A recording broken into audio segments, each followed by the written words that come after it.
Top Markoto pergerakan kilat. Daijiro Chirino, bek Eropa milik Almeria, kunci kekuatan baru timnas Indonesia. Bek dengan disiplin taktik tinggi, kemampuan membaca permainan yang matang, serta ketenangan dalam mengawal lini belakang. Kualitas inilah yang membuat namanya masuk dalam radar John Hartman. Dibantai 0-7, tapi malah dipuji media Cina. Timnas Indonesia U17 bikin lawan terkejut. Ini kata Nova Arianto yang bikin semua orang terkejut.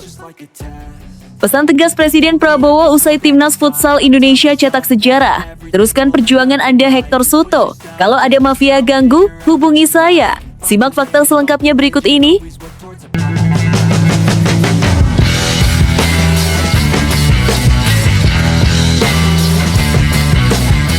Sebelum kita lanjut ke berita terlengkapnya, alangkah mulianya bagi kalian untuk tekan tombol like dan yang belum subscribe, tolong subscribe channel ini. Top Markoto pergerakan kilat. Daijiro Chirino, bek Eropa milik Almeria, kunci kekuatan baru timnas Indonesia. Bek dengan disiplin taktik tinggi, kemampuan membaca permainan yang matang, serta ketenangan dalam mengawal lini belakang. Kualitas inilah yang membuat namanya masuk dalam radar John Hartman. Nama Daijiro Chirino mungkin belum terlalu akrab di telinga sebagian besar pencinta sepak bola Indonesia. Namun, dalam beberapa waktu terakhir, nama pemain bertahan yang merumput di Eropa ini mulai mencuat ke permukaan dan memantik rasa penasaran. Alasannya bukan main. Daijiro Chirino dikabarkan sudah dihubungi langsung oleh John Hartman, pelatih anyar timnas Indonesia, sebagai bagian dari rencana besar memperkuat skuad Garuda. Daijiro Chirino saat ini tercatat sebagai pemain klub UD Almeria, salah satu klub Spanyol yang dikenal memiliki sistem pembinaan pemain muda yang ketat dan modern. Bermain di lingkungan sepak bola Eropa membuat Chirino tumbuh sebagai bek dengan disiplin taktik tinggi, kemampuan membaca permainan yang matang, serta ketenangan dalam mengawal lini belakang. Kualitas inilah yang membuat namanya masuk dalam radar John Hartman. John Hartman sendiri dikenal sebagai pelatih dengan kejelian luar biasa dalam melihat potensi pemain, termasuk mereka yang memiliki latar belakang diaspora. Pengalamannya membangun tim nasional yang kompetitif, membuat setiap langkahnya selalu diperhitungkan secara matang. Ketika Hartman mulai menjalin komunikasi dengan Daijiro Chirino, itu menjadi sinyal kuat bahwa timnas Indonesia sedang dipersiapkan menuju level yang lebih tinggi. Daijiro disebut-sebut memiliki darah keturunan Indonesia yang membuka peluang besar untuk menjalani proses naturalisasi. Jika proses ini berjalan lancar, Indonesia berpotensi mendapatkan bek dengan standar Eropa, sesuatu yang selama ini masih menjadi titik lemah timnas.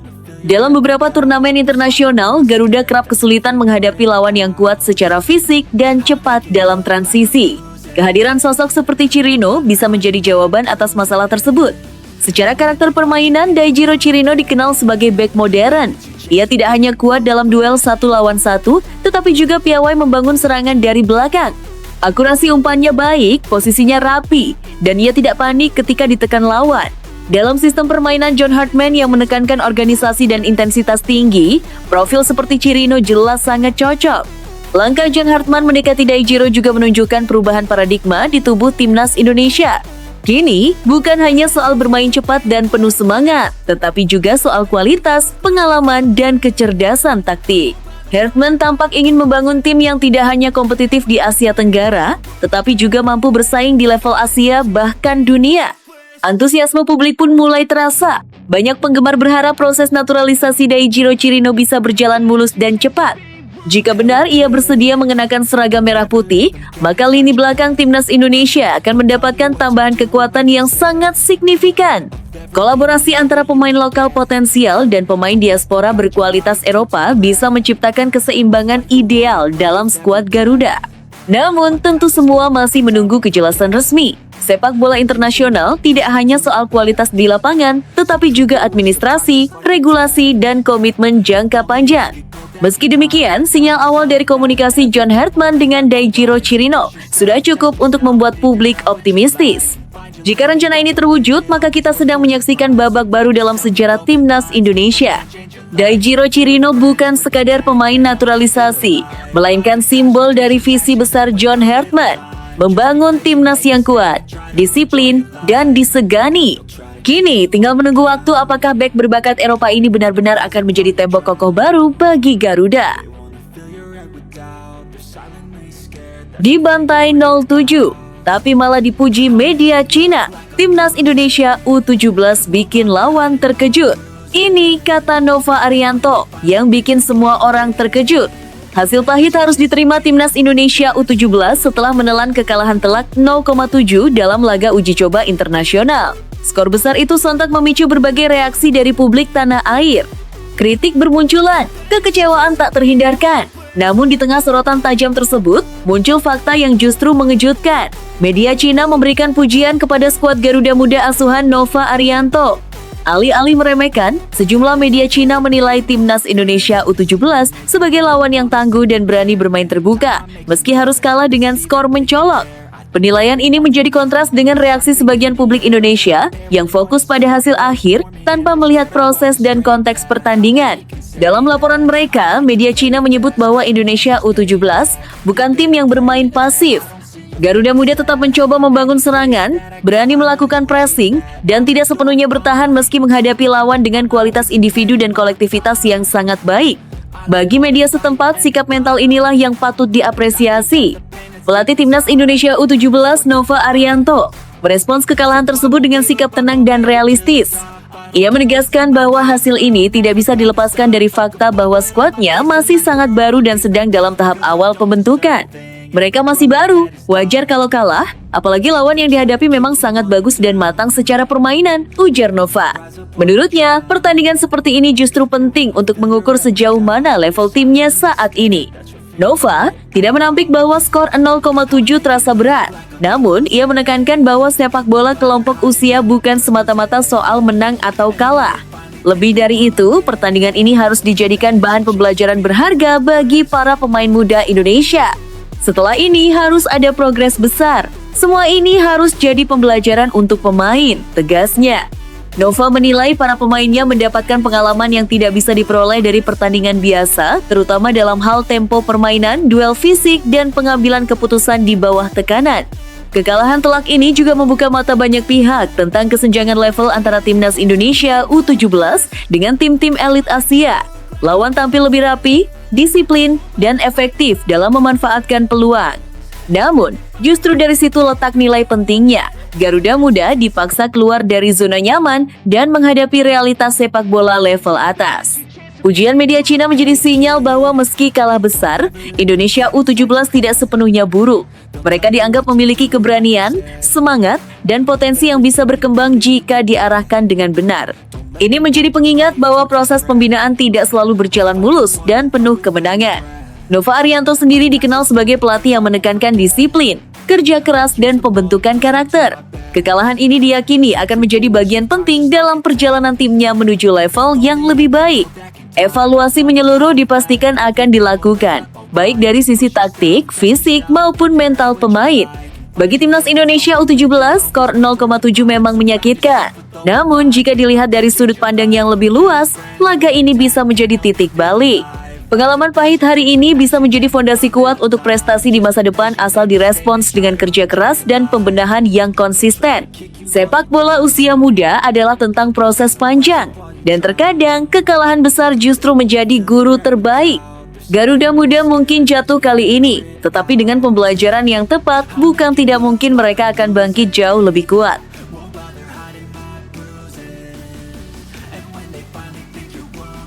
Pesan tegas Presiden Prabowo usai Timnas Futsal Indonesia cetak sejarah. Teruskan perjuangan Anda Hector Soto. Kalau ada mafia ganggu, hubungi saya. Simak fakta selengkapnya berikut ini. Prestasi membanggakan kembali ditorehkan oleh olahraga Indonesia. Timnas Futsal Indonesia sukses mencetak sejarah dengan melangkah hingga babak final sebuah turnamen bergengsi internasional. Pencapaian ini tidak hanya mengundang decak kagum publik, tetapi juga mendapat perhatian langsung dari Presiden Republik Indonesia, Prabowo Subianto. Presiden Prabowo secara khusus mengucapkan selamat kepada pelatih Timnas Futsal Indonesia, Hector Soto, yang dinilai berhasil membawa perubahan besar dalam performa dan mental bertanding skuad Merah Putih. Menurut Presiden, pencapaian menembus final bukanlah hal biasa, melainkan bukti kerja keras, disiplin, dan keseriusan dalam membangun futsal Indonesia. Masuk final itu sudah membuat sejarah untuk Indonesia, ujar Presiden Prabowo. Ia menegaskan bahwa apa yang dicapai timnas futsal saat ini merupakan fondasi penting bagi masa depan olahraga futsal nasional. Di bawah arahan Hector Soto, timnas futsal Indonesia menunjukkan permainan yang lebih terorganisir, penuh determinasi, dan berani menghadapi lawan-lawan kuat. Bukan hanya soal hasil, tetapi juga tentang identitas permainan dan mental juara yang mulai terbentuk. Presiden Prabowo menilai hal ini sebagai sinyal positif bahwa Indonesia mampu bersaing di level tinggi jika dikelola dengan benar. Namun, perhatian Presiden tidak berhenti pada ucapan selamat semata. Dalam pesannya, Prabowo menyampaikan pernyataan yang tegas dan penuh makna. Ia meminta agar perjuangan timnas futsal Indonesia tidak berhenti sampai di sini. Teruskan perjuangan ini, pesan Presiden. Ia menekankan bahwa prestasi harus dijaga dengan konsistensi, kejujuran, dan keberanian untuk melawan segala bentuk gangguan yang dapat merusak kemajuan tim. Yang paling menyita perhatian publik adalah pernyataan keras Presiden terkait mafia olahraga. Prabowo secara terbuka menyatakan bahwa dirinya tidak akan mentoleransi adanya praktik-praktik kotor yang menghambat prestasi atlet dan pelatih. Kalau ada mafia yang mengganggu, langsung hubungi saya. Apapun itu, tegas Presiden Prabowo. Kalimat ini langsung menjadi sorotan dan mendapat sambutan luas dari masyarakat olahraga tanah air. Pernyataan tersebut dinilai sebagai bentuk komitmen langsung dari kepala negara untuk melindungi atlet, pelatih, dan seluruh ekosistem olahraga Indonesia dari intervensi tidak sehat. Banyak pihak menilai dukungan seperti ini sangat penting agar prestasi bisa tumbuh tanpa tekanan non-teknis. Hector Soto sendiri dianggap sebagai figur pelatih yang membawa standar profesional tinggi. Pendekatan modern, disiplin latihan, serta fokus pada detail permainan membuat timnas futsal Indonesia mengalami lonjakan kualitas dalam waktu relatif singkat. Masuknya Indonesia ke babak final menjadi bukti nyata dari proses tersebut. Bagi para pemain, dukungan langsung dari Presiden tentu menjadi suntikan moral yang luar biasa. Mereka tidak hanya bermain untuk tim, tetapi juga membawa harapan bangsa. Pesan Prabowo seolah menegaskan bahwa negara hadir dan berdiri di belakang perjuangan mereka. Pencapaian final ini juga membuka mata banyak pihak bahwa futsal Indonesia memiliki potensi besar untuk melangkah lebih jauh. Dengan pembinaan yang konsisten, kompetisi yang sehat, dan dukungan penuh dari pemerintah, futsal bisa menjadi salah satu cabang olahraga unggulan Indonesia di level internasional. Kini, sejarah telah tercipta. Namun seperti pesan Presiden Prabowo, perjuangan belum selesai. Final bukan akhir, melainkan awal dari tuntutan yang lebih besar. Tantangan berikutnya adalah menjaga integritas, meningkatkan kualitas, dan memastikan tidak ada pihak yang merusak proses yang sudah berjalan di jalur yang benar. Dengan dukungan penuh dari Presiden, kerja keras pelatih Hector Soto, serta semangat juang para pemain, timnas futsal Indonesia berada di jalur yang tepat. Harapan besar kini menyertai langkah mereka bahwa sejarah ini bukan yang terakhir, melainkan awal dari era kejayaan futsal Indonesia. Namun tunggu dulu, setelah admin telusuri secara mendalam bahwa berita di atas adalah karangan belaka dan hoax, ini sebagai edukasi supaya penonton lebih jeli dalam memilih berita. Breaking news, Kurniawan Dwi Yulianto resmi tangani timnas U17 Indonesia, era baru dimulai. Legenda hidup timnas Indonesia ini dipercaya membawa pengalaman, ketegasan, serta visi besar untuk membangun fondasi generasi emas Garuda Muda. Kabar mengejutkan datang dari dunia sepak bola nasional. PSSI secara resmi menunjuk Kurniawan Dwi Yulianto sebagai pelatih baru tim nasional Indonesia U17, menggantikan posisi Nova Arianto. Keputusan ini langsung menyita perhatian publik dan memunculkan banyak tanda tanya. Ada apa di balik pergantian ini? Dan kemana arah timnas U17 ke depannya? Penunjukan Kurniawan Dwi Yulianto menandai dimulainya babak baru dalam pembinaan sepak bola usia muda Indonesia. Sosok yang dikenal sebagai legenda hidup timnas Indonesia ini dipercaya membawa pengalaman, ketegasan, serta visi besar untuk membangun fondasi generasi emas Garuda Muda.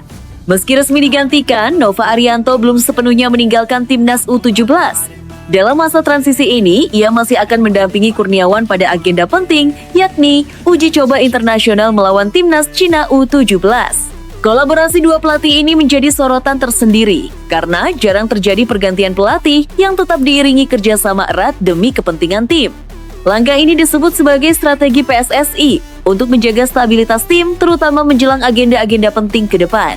Nova Arianto dinilai memiliki pemahaman mendalam terhadap karakter pemain, sementara Kurniawan diharapkan membawa sentuhan baru dari sisi taktik, mentalitas, dan filosofi permainan. Nama Kurniawan Dwi Yulianto sendiri bukan sosok asing. Ia dikenal sebagai mantan striker tajam timnas Indonesia yang malang melintang di kompetisi Eropa dan Asia. Pengalaman internasional itulah yang menjadi salah satu alasan utama PSSI memberikan kepercayaan besar kepadanya untuk menangani level usia muda yang krusial. Sumber internal menyebutkan bahwa penunjukan ini bukan keputusan mendadak. PSSI telah lama menyiapkan skema regenerasi pelatih, seiring dengan target jangka panjang untuk meningkatkan daya saing Indonesia di level Asia dan dunia. Timnas U17 dipandang sebagai fondasi awal, tempat karakter, disiplin, dan mental juara harus dibentuk sejak dini. Pertandingan uji coba melawan China U17 akan menjadi panggung perdana bagi Kurniawan sebagai nahoda baru Garuda Muda. Meski masih didampingi Nova Arianto, publik menantikan seperti apa perubahan gaya bermain, pendekatan latihan, hingga komposisi pemain yang akan ditampilkan. Reaksi masyarakat pun beragam. Sebagian menyambut antusias, berharap pengalaman dan nama besar Kurniawan mampu mengangkat performa timnas U17. Namun ada pula yang mempertanyakan waktu pergantian pelatih dan dampaknya terhadap konsistensi tim. Disinilah uji kepemimpinan Kurniawan benar-benar dimulai. Yang jelas, keputusan ini menegaskan bahwa PSSI tidak ingin berjalan di tempat. Ada keberanian untuk melakukan perubahan, sekaligus kehati-hatian dengan tetap melibatkan Nova Arianto dalam masa transisi. Sebuah langkah yang menunjukkan bahwa kepentingan tim berada di atas segalanya. Kini, semua mata tertuju pada Garuda Muda. Akankah era Kurniawan Dwi Yulianto membawa angin segar dan prestasi baru? Ataukah justru menghadirkan tantangan yang lebih besar? Jawabannya akan mulai terlihat saat timnas U17 Indonesia menghadapi Cina U17 di laga uji coba mendatang.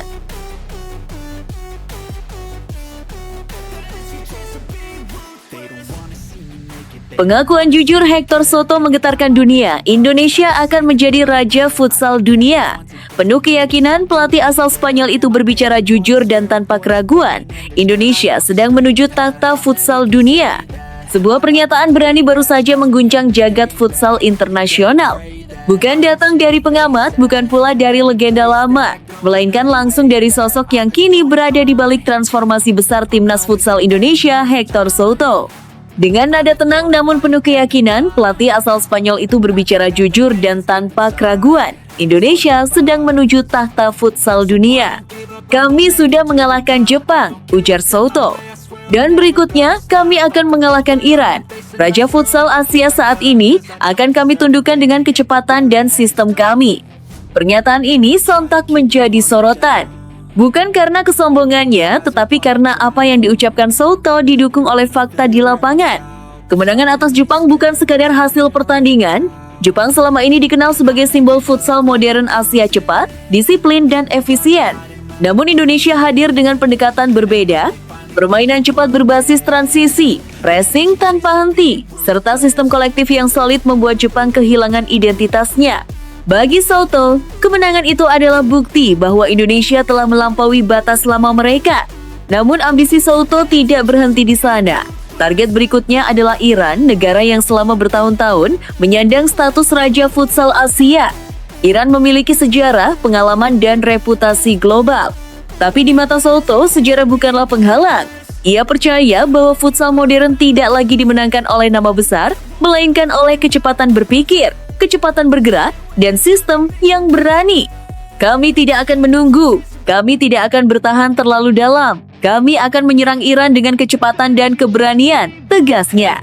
Filosofi ini menjadi fondasi baru timnas futsal Indonesia. Para pemain dididik untuk percaya pada sistem, bukan takut pada lawan. Mereka bergerak sebagai satu unit, membaca ruang, dan menekan lawan sejak detik pertama. Yang membuat pernyataan Soto terasa berbeda adalah visinya yang melampaui Asia. Ia tidak hanya berbicara tentang kemenangan sesaat, tetapi tentang arah masa depan. Menurutnya, Indonesia memiliki semua elemen untuk menjadi kekuatan futsal dunia. Talenta muda melimpah, mental kompetitif, dukungan publik besar, dan keberanian untuk berubah. Indonesia bukan lagi tim yang belajar, Indonesia adalah tim yang menantang, kata Soto. Kalimat ini seolah menjadi simbol perubahan identitas. Dari tim yang dulu hanya berharap lolos, kini Indonesia berbicara tentang menguasai.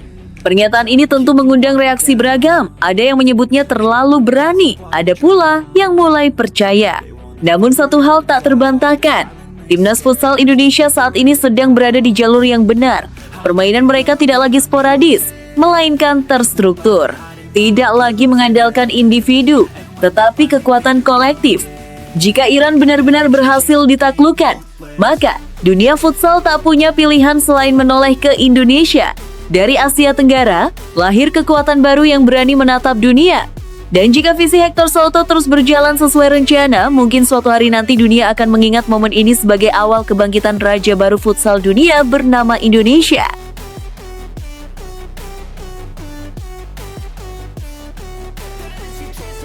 Tangis pecah saat lagu Tanah Airku menggema. Hector Souto terharu, Timnas Futsal Indonesia tembus final dan dapat pengakuan dunia. Saya sudah melatih di banyak negara, di banyak arena. Tapi apa yang saya rasakan di sini luar biasa, ujar Hector Souto dengan suara bergetar. Malam itu bukan sekadar kemenangan, bukan pula hanya tentang skor. Ketika peluit panjang berbunyi dan papan skor menunjukkan Indonesia 5 Jepang 2, sejarah baru futsal nasional resmi tercipta. Namun momen paling menyentuh justru terjadi setelah pertandingan berakhir, saat lagu Tanah Airku menggema di arena dan tangis pun pecah. Para pemain Timnas Futsal Indonesia saling berpelukan. Sebagian menutup wajah, sebagian lain menengadah ke langit-langit arena. Di bangku pelatih, Hector Souto berdiri terpaku, matanya berkaca-kaca. Ia tak berusaha menyembunyikannya. Tangis itu jujur, lahir dari rasa bangga yang sulit dijelaskan dengan kata-kata. Indonesia baru saja menghancurkan Timnas Futsal Jepang, salah satu kekuatan terbesar Asia, dengan skor telak 5,2. Kemenangan yang bukan hanya mengejutkan Asia, tetapi juga menggetarkan dunia futsal. Namun bagi Hector Souto, kemenangan itu hanyalah satu bagian dari cerita besar. Saya sudah melatih di banyak negara, di banyak arena. Tapi apa yang saya rasakan di sini luar biasa, ujar Souto dengan suara bergetar. Sorotan pelatih asal Spanyol itu bukan hanya tertuju pada permainan anak asuhnya yang agresif, cepat, dan tanpa rasa takut. Ia justru menyoroti satu kekuatan yang menurutnya tidak dimiliki tim manapun di dunia, supporter Indonesia. Timnas Futsal Indonesia punya supporter terbaik di dunia, tegas Hector Souto. Ucapan itu bukan basa-basi. Sepanjang turnamen, dukungan supporter Indonesia terasa seperti gelombang tak pernah berhenti. Nyanyian, teriakan, dan koreografi membuat arena seolah menjadi rumah sendiri bagi Garuda. Bahkan saat tekanan datang, suara dukungan justru semakin keras. Saat melawan Jepang, dukungan itu mencapai puncaknya. Setiap tackle disambut sorakan, setiap gol disambut gemuruh yang membuat lawan terdiam. Jepang, tim yang dikenal disiplin dan tenang, tampak kehilangan ritme. Mental mereka runtuh perlahan. Dan ketika pertandingan usai, saat lagu Tanah Airku diputar, emosi itu meledak. Bukan hanya pemain, supporter pun ikut larut. Ribuan suara menyanyikan lagu kebangsaan dengan penuh perasaan. Sebuah pemandangan yang membuat banyak mata basah. Itu momen yang tidak akan saya lupakan seumur hidup, kata Souto. Kemenangan atas Jepang memastikan Indonesia melangkah ke final dan akan menghadapi raksasa Asia lainnya, Iran. Namun berbeda dengan masa lalu, kali ini Indonesia tidak datang sebagai underdog. Mereka datang dengan kepala tegak, mental baja, dan kepercayaan diri tinggi. Hector Souto menegaskan bahwa timnya tidak akan gentar. Kami sudah menunjukkan siapa kami. Kami bermain dengan hati, dengan keberanian, dan dengan dukungan luar biasa dari rakyat Indonesia, ujarnya. Perjalanan ini bukan kebetulan. Ini adalah hasil dari kerja keras, keyakinan, dan hubungan emosional yang kuat antara tim dan pendukungnya. Di futsal modern, kualitas teknik memang penting, tapi mental dan atmosfer bisa menjadi pembeda. Dan di titik itulah Indonesia unggul. Tangisan saat lagu Tanah Airku berkumandang menjadi simbol. Simbol bahwa Timnas Futsal Indonesia kini bukan sekadar peserta, mereka adalah penantang serius. Mereka adalah kebanggaan. Final melawan Iran akan menjadi ujian terakhir, tapi satu hal sudah pasti, Indonesia telah memenangkan hati dunia. Michael Owen yakin Arsenal di jalur juara Liga Inggris 2025,26 Arsenal terus menunjukkan performa konsisten dengan memuncaki klasemen Liga Inggris musim 2025,26. Hingga pekan ke-24, The Gunners mengoleksi 53 poin dari 24 pertandingan, sebuah catatan yang membuat banyak pihak mulai percaya diri menempatkan mereka sebagai kandidat terkuat juara. Salah satu yang menyuarakan keyakinan tersebut adalah mantan striker Liverpool, Manchester United, dan Newcastle United, Michael Owen. Menurut Owen, Arsenal nyaris tidak memiliki pesaing sepadan musim ini. Ia menilai tidak ada tim yang cukup stabil untuk benar-benar memberi tekanan serius, meski ia memperkirakan total poin juara nanti tidak akan terlalu tinggi. Owen juga menyoroti kondisi Manchester City dan Liverpool yang dinilainya tengah mengalami penurunan performa. City saat ini berada di posisi kedua dengan 47 poin, sementara Liverpool harus puas menempati peringkat ke-6 dengan raihan 40 poin. Dengan kondisi persaingan seperti ini, Owen menilai gelar Liga Inggris hampir bisa dipastikan menjadi milik Arsenal. Menurut Anda, apakah Arsenal benar-benar tak terbendung musim ini? Atau masih ada kejutan di sisa kompetisi? Tulis pendapat Anda di kolom komentar. Haaland tumpul, Man City siap gelontorkan 90-95 miliar untuk Joaquin Panicelli, Chelsea mengintai. Manchester City dikabarkan harus menyiapkan dana minimal 50 juta euro atau sekitar 90-95 miliar rupiah untuk mendatangkan striker Strasbourg, Joaquin Panicelli, yang juga masuk radar Chelsea. Langkah ini muncul seiring kebutuhan The Citizens akan penyerang baru yang mampu memberi persaingan langsung bagi Erling Haaland di lini depan. Performa Haaland memang tengah disorot. Meski sempat mencetak gol saat menghadapi Galatasaray di Liga Champions, striker asal Norwegia itu gagal mencetak gol dalam 3 laga terakhir Premier League. Secara statistik, penurunannya cukup terasa.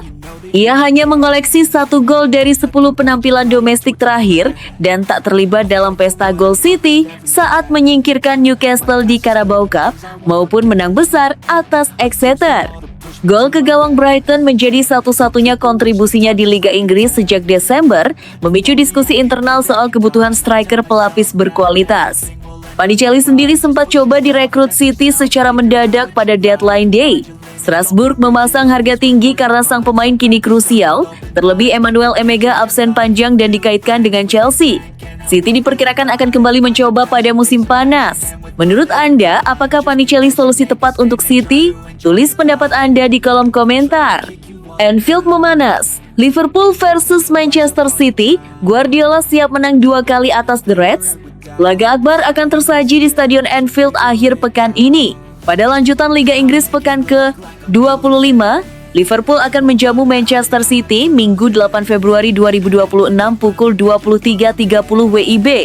Duel ini menjadi bentrokan krusial dua kandidat kuat juara yang sama-sama memburu posisi terbaik di papan atas klasemen. Pertandingan Liverpool versus Manchester City bukan sekadar soal 3 poin. Gengsi, momentum, dan peluang juara ikut dipertaruhkan di tengah persaingan yang semakin ketat. Liverpool datang dengan misi kebangkitan setelah menelan kekalahan telak 0-3 dari City pada pertemuan pertama di Etihad November lalu. Meski tampil inkonsisten sepanjang Januari, kemenangan meyakinkan 4-1 atas Newcastle United menjadi modal penting untuk mengangkat kepercayaan diri skuad Arne Slot. Isu masa depan Virgil van Dijk sempat mencuat, namun fokus The Reds disebut sepenuhnya tertuju pada laga ini. Dukungan publik Anfield, kehadiran pemain anyar di lini belakang, serta ketajaman lini serang diharapkan mampu meredam agresivitas City. Di sisi lain, Manchester City datang dengan tekad tak kalah besar. Berada di peringkat kedua dengan 47 poin, pasukan Pep Guardiola wajib menang demi terus menempel Arsenal.